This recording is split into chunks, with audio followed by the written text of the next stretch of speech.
آپ دیکھیں ایمان جتنا ہمارا بڑھتا جائے گا اتنا زندگیوں سے شرک نکلتا جائے گا. اس کو ذہن میں رکھیے گا. یہاں پہ بعض علماء نے بڑی خوبصورت بات کی. عموماً آپ دیکھیں کہ ایمان کے مقابلے میں کفر ہوتا ہے. عموماً کتابوں کے اندر بہت ساری جگہ پہ جو ڈسکشنز ہوئی ہیں، مثلا کتاب ایمان و کفر، ٹھیک ہے، خود اصول کافی کے اندر پورا ایک باب ہے ایمان اور کفر. اسی طریقے سے کئی جگہ پہ احادیث کے اندر ایمان کا موضوع اور کفر کا موضوع. اس کے مقابلے میں شرک کا موضوع عموماً اسلام کے سامنے آتا ہے، یعنی اسلام اور شرک، مسلمین مشرکین. یہاں پہ سیدہ سلام اللہ علیہ نے اس خطبے کے اندر جہاں پہ ابتدا میں فرمایا کہ فجعل اللہ الایمان تطہیرا لکم من الشرک، تو یہاں پہ سیدہ سلام اللہ علیہ نے ایمان کے مقابل میں شرک کو رکھا ہے. یعنی در حقیقت ایک طرف ایمان، اس کے مقابلے میں کیا ہے؟ شرک ہے. یعنی جتنا انسان کے اندر ایمان بڑھتا ہے اتنا ہی شرک کم ہوتا ہے، اور جتنا ایمان کم ہوتا جاتا ہے اتنا شرک بڑھتا جاتا ہے. اس وجہ سے ہم اپنے ایمان کو زیادہ سے زیادہ تقویت کریں، کیونکہ شرک کا موضوع بہت وسیع ہے. شرک بہت چھوٹے سے مرحلے سے شروع ہوتا ہے، امر تشکیکی ہے، اور بہت اوپر تک چلا جاتا ہے. شرک قرآن کریم نے اس موضوع کو کمپلیٹ اس طریقے سے اول سے لے کے آخر تک ڈسکس کیا کہ ابتدائی کنڈیشن اس کی کیا بلند ترین، یعنی کہاں پہ یہ بہت بڑا شرک ہو جاتا ہے، واضح شرک ہو جاتا ہے. تو آپ دیکھیں کہ جتنا ایمان قوی ہوتا ہے، مضبوط ہوتا ہے، اتنا شرک زندگیوں میں کم ہوتا جاتا ہے.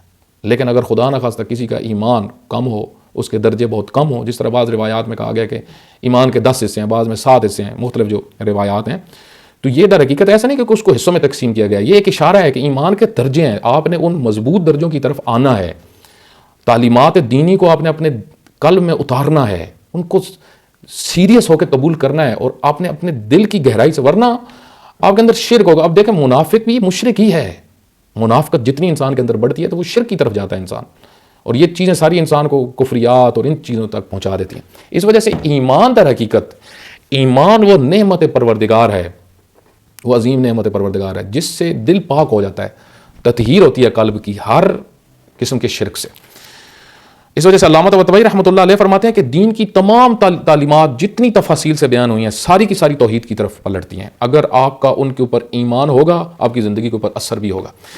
لیکن یہاں پہ اب ایک بڑی بنیادی چیز ایک اور یہاں پہ ڈسکس کر دیتا ہوں کہ بعض اوقات کیا ہوتا ہے کہ جب انسان کے دل میں ایمان نہیں اترتا اور صرف زبانی کلامی ہوتا ہے تو پھر تو اس کے عمل کی ارزش نہیں ہوتی. اس کے اعمال، قرآن کریم نے بہت ساری جگہ پہ جو یہ ذکر کیا ہے کہ کفر کرنے والوں کے جو اعمال ہیں ان کی مثال ایسے ہی ہے جیسے خاکستر ہو اور طوفان آ کے اس کو اڑا دے.